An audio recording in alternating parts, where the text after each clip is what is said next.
Hello everybody and welcome back to another episode of Into the Memory Box. Merry Christmas and a happy Christmas. Anyway, today we're going to go through some fun Christmas memories. And I think I should start off by telling you about some of the gifts I've gotten over the years. Now, before we begin, I don't usually like to brag about gifts, but I have gotten some really good ones in the past, so I think that's a good place to start because, as we know, Christmas is a time for not only giving, but to an extent, getting as well. Even though we try to play that down in the marketing, that's usually what happens. So let's just talk about that. One Christmas I remember, I was really into Little People as a kid, like those little plastic figurines that you move around in the little houses and stuff, and they were fun when I was a kid, and I remember I had a lot of them. And of course, when I was a kid, I was also a pretty strong religious person, at least until I reached the age of reason. So I wanted a Little People church to go along with my collection. But the problem was that Little People didn't make a church. They made a manger with, like, you know, the baby Jesus and stuff. It was a nativity. And they made Noah's Ark as well. So they had a few biblical things, but they didn't exactly have, you know, full on, you know, this is a church. So what ended up happening was my dad, who was a very skilled carpenter at the time, he made me a Little People church. And looking back on it, it wasn't like really a play set. It was kind of a toy chest actually, because it was big enough to hold everything in it, but and it had like a roof, you know, that opened up so you could get inside it, but it didn't really have, you know, a hinge to open up in the middle or anything. It didn't really have any decorations on the inside. It had simulation of stained glass windows, and that was pretty cool. But the point is, he made that for me, and that was really an awesome gift. You know, I just loved it at the time, and if I remember right, we kept it out in our building we had on the property, which was, you know, like a huge storage building that also doubled as our garage, but it eventually just turned into my playroom. Yeah, I kept that out there, and I think some water got inside one year and got on it, and I never bothered to do anything about it, so it just sort of grew moldy for a few years, and I just kept playing with it. And I think when we moved, I did have to throw it out, which kind of sucked, but yeah. I kind of wish I had a picture of it, because that was a really, really cool thing. Speaking of my dad being a carpenter, when I was 2, he made me a dresser, which was really cool. I don't think I ever actually used it, you know, as a dresser. I used it for play clothes, essentially, because, you know, as a kid I really liked dressing up, as most kids do, but I had so many play clothes and I just kept them in there. I kind of wish I still had that dresser, because it was really, really nice. But now I use a closet, so whatever. Let me think. Another year, I think this was 2013, I got my very first really big Lego set. I had gotten Lego sets before. I was mostly into the Monster Fighters series. I don't know if any of you remember that, but that was like my first big series that I got into. And those were pretty big sets, but the first really big set I got was in 2013. It was the Lego Tower of Orthanc from Lord of the Rings. And actually, I still have that. It's still on display. It's still cool. But that was my first really big Lego sets. Interesting story about that. My cousin had stayed. No, it wasn't my cousin. She had broken another set that I had, but I broke the Tower of Orthanc set trying to move it, and I couldn't find half the pieces. So I had to replace a lot of the black pieces with orange, which just sucked. It really sucked. So what I ended up just telling everybody who asked, hey, why is half of this thing orange? I'm like, it's on fire. And yeah, I eventually took it all apart and started again. And I found a lot of the black pieces that were supposed to go on it, so I'm glad about that. But for about 2.5 years, a grand majority of it was just orange. That was that was a very interesting thing that happened there. What other significant gifts have I gotten? Last year, I'm really into Pink Floyd. I love Pink Floyd a lot. So last year I asked for a Dark Side of the Moon poster. What my mom did, instead of going out and getting a, just one at the store, what she did was she ordered a custom one.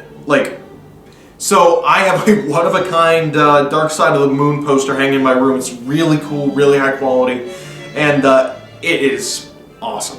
And that's probably my favorite gift I've ever gotten, just because, it's so special, it's one of a kind, all that. So yeah, that's another gift I've gotten before.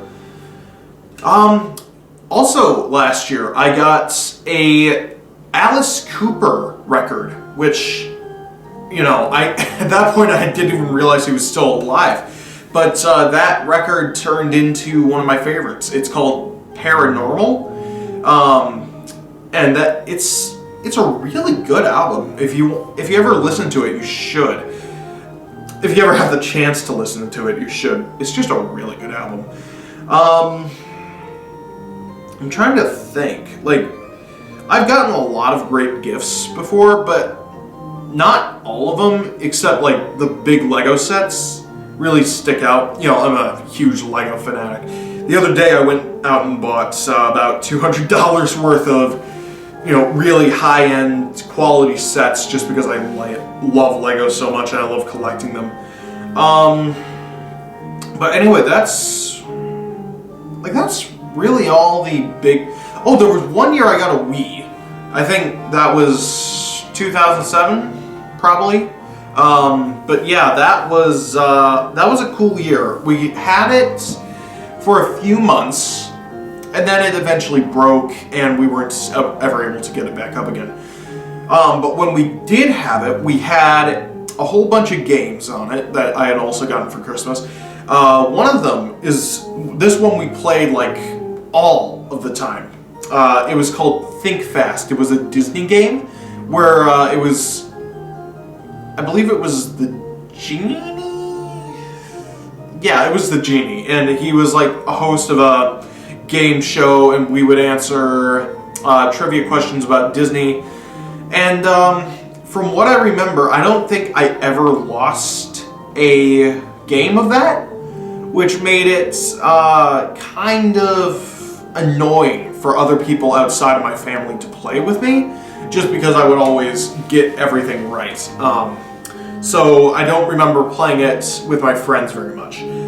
We did, however, have Epic Mickey, and that was interesting. We really tried to do that, but we just couldn't figure out how to do it. We kept reading the instructions and we kept going through everything. Couldn't figure it out. But yeah, the Wii broke after a few months, and honestly, I kind of suspect my mom had something to do with it. She is not a fan of video games at all. She's one of those people who thinks that video games cause violence. So, yeah. But yeah, I'm not saying that she did. It's just kind of in the back of my head that she might have. Let me see. So I think that's about all the memories about Christmas gifts that I've gotten. But now I would like to share with you my method for giving the best Christmas presents. Because I've gone Christmas shopping on my own for the last couple of years now, ever since I got a car. And all of the gifts that I've gotten people have, like, obviously I don't know what they thought after they left. Yeah, they usually like it when I give it to them, so, like, really like it. So here's my method of how to Christmas shop for people. Don't ask them what they want. Do not ask them what they want, because if they give you a hint or a clue or something, and then, you know, you don't give it to them, that's just going to be a disappointment, you know, because they told you what they wanted, and if it's not there and you can't get it, then that's a disappointment. So what I do is I start listening to little cues towards the end of the year, what they're interested in at the end of the year.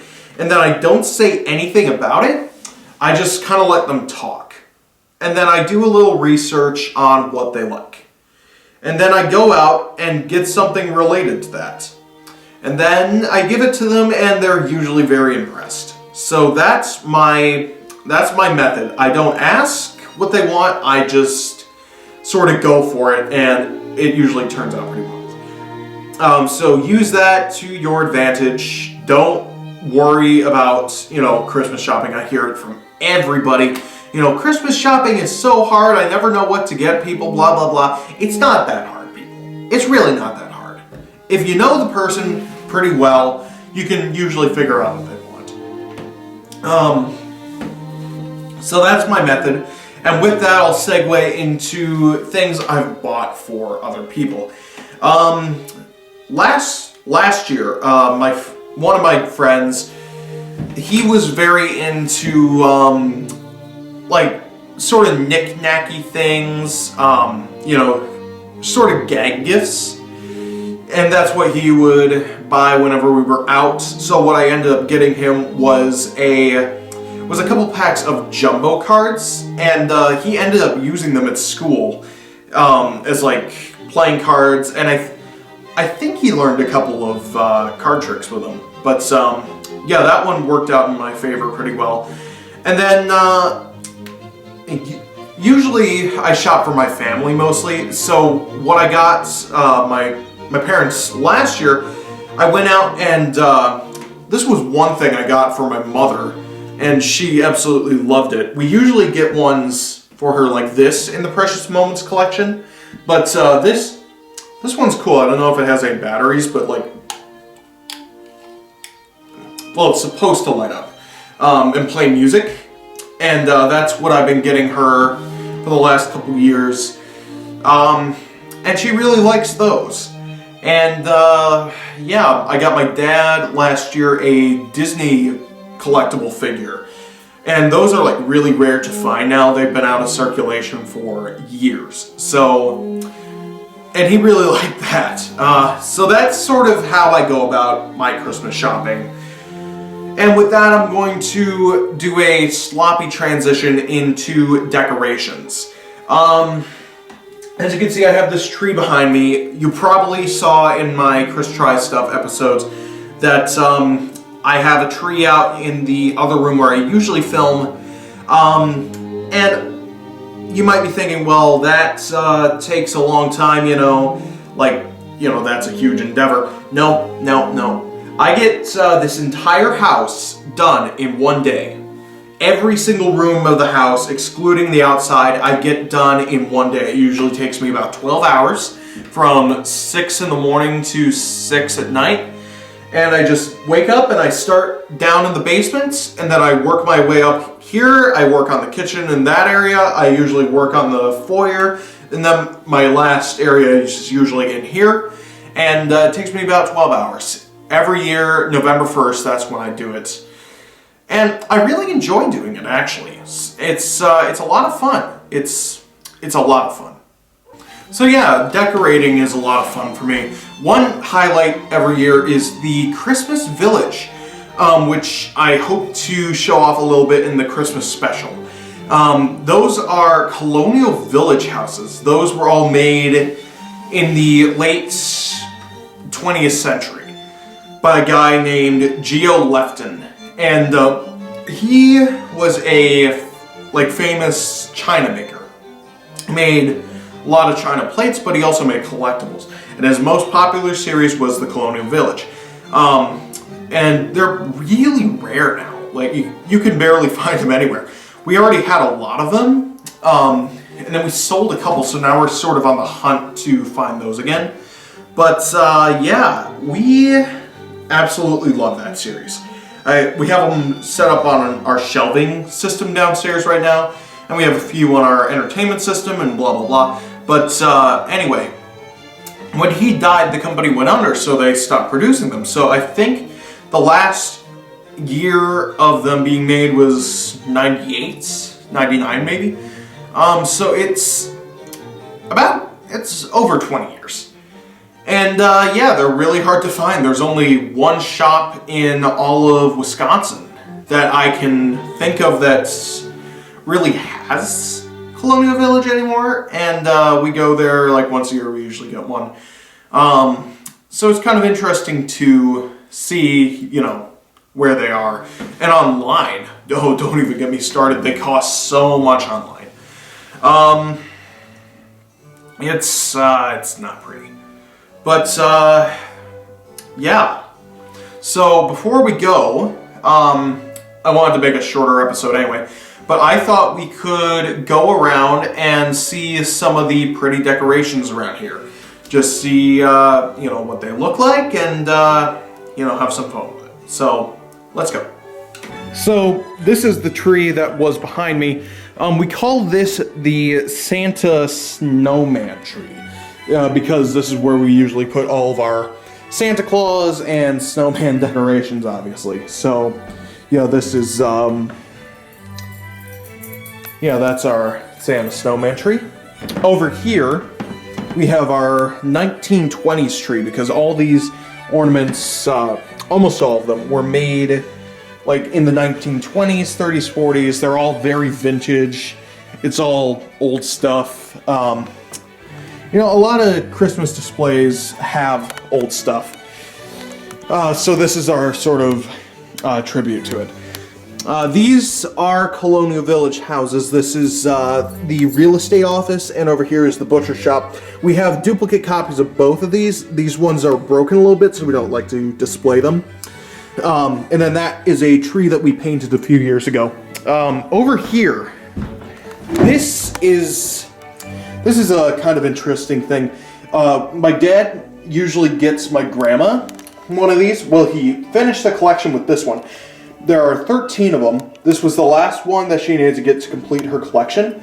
And we ordered 2 of them. This is one of them. And the flowers that he was supposed to be carrying didn't come right, so we gave her the other one, but we kept this one. Then these are some of the Disney figures I was talking about. These are just our Christmas ones here. So yeah, that's something. This is our Precious Moments Nativity scene. And I usually get my mom a new piece for this every year. And that's one of my Christmas gifts to her usually. So coming out here, I did something different this year. I went up here with all the lights, and around we have garland on the staircase here. And yeah, this is our Disney tree. This is usually where I film my Chris Tri-Step episodes. This is where I filmed the first 2 episodes of Into the Memory Box. For this one we didn't have a star, so I put my Walt and Mickey ornament up here. And then just goes down. Not all of this is exclusively Disney. I mean, there's Lego Superman there. But yeah, a lot of this is Disney. A lot of it's Disney properties. Some of it's even the Muppets, as you saw over there. This is one of my favorites. This is the HAL 9000 from 2001: A Space Odyssey. So yeah, up here, this is one of my favorites. My mom painted like 90% of this. These are all of our Santa Clauses. And then this is a very vintage manger that she had when she was a kid. This is our gingerbread house that we made this year. We have some snowmen, as you can see. More Santas. This was something Mom made as a kid. And then this here is our little people nativity like I was talking about before. So let's move on downstairs. This is Santa and a reindeer that I got from my grandpa a few years back. And then this is our living room. If it can focus, please focus. There we go.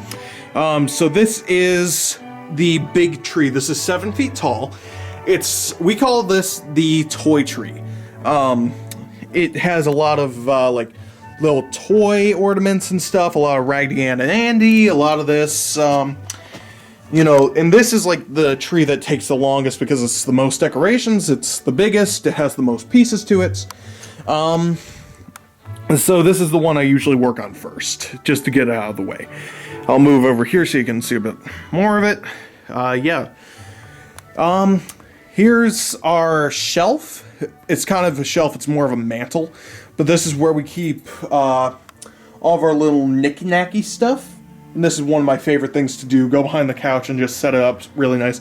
I love this here because it's kind of all symmetrical if you exclude that Mrs. Santa thing. Speaking of which, that was kind of a popular thing back in the 70s where you would take plastic, melt it down into a shape, and then blah, blah, blah. And we have one more of those. It's a Halloween one. And I'll show that probably next Halloween. But we have more stuff over here. We got all the lights, excuse me. A lot of this stuff is very old. Some of it's a little bit more modern. But still, it's really cool. This is called the bulb tree just because it's all these little bulbs here. And yeah, this is the last tree in the house. This stuff, that was made by my grandpa. I don't know where that came from. We have some Christmas Precious Moments figures over here. Love this part of it. Then we have some greenery over this picture here. We got our nutcrackers, because nutcrackers are awesome. And then over here is, this is a painted manger that my mom did, which is a lot of fun. Small, but it's really cool. This is our stockings. These are our stockings. We even have one for our dogs here, Belle and Ella. Actually, they're right here. Ella, hi. Hi, see? Look. Aw, and there's Bella. Hi, Belle. Hi, Bella, baby. Okay, that's our girls. And then this is the Entertainment Center Village. It's just 6 little buildings and some figurines, but it's one of my favorite things to do every year just because it's a lot of fun to do. I mean, look at this. It's, you know, look at all this snow. I made little pathways from the buildings and stuff, and it's a lot of fun. And then this over here is our Christmas Village. And like I said, I'll probably show more of it in the Christmas special, but these are all of our buildings that are set up right now with all the snow in the background and such. So yeah, lots of fun. And then we have presents under the tree. And then last thing is in here we have this little tree, just plugs in right there. So that's our tour of the Christmas decorations. And this also concludes this episode of Into the Memory Box. I hope you enjoyed. I hope that you will join me again next month for more memories. And I will see you guys next time. Merry Christmas, ho ho ho, all that crap. Bye!